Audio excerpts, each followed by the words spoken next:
When your phone rings at 2 in the morning and you see your eldest son's name on the screen, your heart immediately sinks into your stomach. You expect news of a breakdown on the highway, or maybe an emergency at work. But my son David does not work a normal office job. He is a senior agent with the FBI in federal cyber intelligence. For 6 years, he has followed a strict protocol. He never discusses his cases. He never calls at odd hours without warning. And he certainly never panics.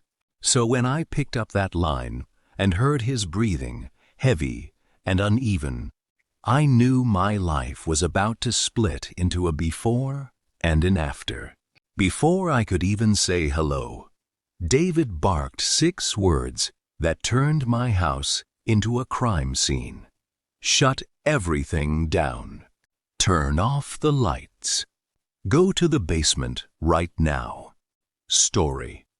My hands were trembling so hard, I almost dropped the handset onto the nightstand.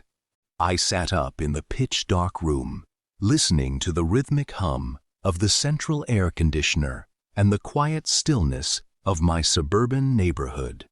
I asked him what was going on. Telling him he was terrifying me, he did not soften his voice. He did not offer a comforting word. He just repeated his command with an intensity that made the hairs on my arms stand up. "Just do it, Dad," he ordered. "Do not turn on a single light. Do not look out the front windows. Go into the basement, lock the door, and whatever you do, do not call or alert your son-in-law." The mention of my son-in-law, Mark, sent a wave of icy confusion through my chest. Mark had been married to my daughter, Sarah, for 3 years. He was a quiet, polite software developer who spent hours in his home office working on private contracts. He had been staying in our guest house for the past week while Sarah was out of town attending a medical conference. Why would David tell me to hide from Mark? Why would a federal agent warn me against my own family member? I followed David's instructions without asking another question. I slipped out of bed, grabbed my phone, and crept down the hallway in complete darkness. Every creak of the floorboards sounded like a gunshot in the silent house. I navigated by memory, feeling my way along the walls until I reached the basement door behind the kitchen. I unlatched the deadbolt, stepped down into the damp gloom, and pulled the door shut, locking it from the inside. The basement has one small window at ground level, covered by a metal security grate, looking out toward the back driveway and the detached guest house. I crawled on my hands and knees across the cold concrete floor, keeping low until I reached the sill. I peeked through the dusty glass into the dark yard. At first, there was only the pale glow of the moon reflecting off the grass.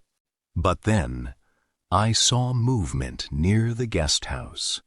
2 unmarked black sedans had pulled onto the access road with their headlights off, coasting to a complete stop on the gravel. Figures dressed in tactical gear stepped out without making a sound. They did not look like local police officers.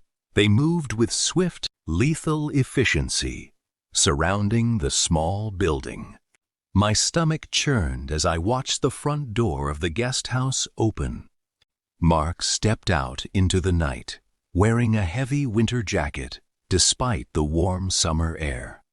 In his hand, he was holding a hard, metallic briefcase tethered to his wrist by a steel cable. He looked around nervously, waiting for someone. Within seconds, the tactical team closed in, floodlights suddenly cutting through the dark from hidden vantage points. Mark dropped to his knees immediately, hands raised, as federal agents swarmed him. David's voice came through my phone speaker, lowered to a quiet whisper. He explained that Mark was not a software contractor.